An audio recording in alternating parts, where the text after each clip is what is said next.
In today's video, I'm going to teach you how to use Google Sites for a project. By the end, you'll have a simple, organized project hub that's easy to navigate and keeps everyone on the same page. First, open Google Sites and create a new site.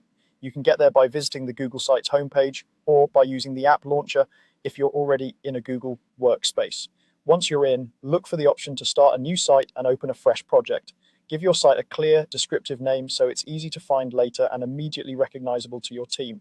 A concise title at the top helps set the tone for the whole workspace. As you create the site, keep things tidy. A clean layout and straightforward wording will make the site more useful than any fancy design. Next, choose between a blank site or a project template. If you pick a blank site, you'll have full creative control to build structure from scratch.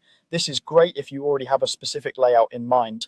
If you choose a project template, you'll get a head start with a pre-built structure designed for project work, including preset styles and sections. You can always adjust colors and fonts later to keep everything consistent with your team or brand. The key is choosing whichever option lets you work faster without sacrificing clarity. Remember, the goal is a practical space that's easy to update. Now, add pages for overview, timeline, tasks, and resources. Open the Pages panel, create a new page, and name it Overview. This should function as your home base.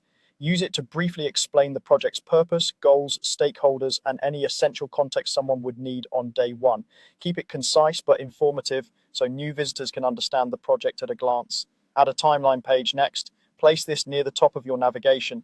The timeline should outline phases, key milestones, and important dates. Think of it as your schedule reference, keeping deadlines visible and expectations aligned. Create a tasks page to capture responsibilities and progress. This page works best when it's organized by work streams or priorities. Keep task names clear and define who owns what so it's obvious how things move forward. Finally, add a resources page. This is your library for assets, guidelines, and reference materials. Collect links, files, and supporting documents in one place so people don't have to hunt for them.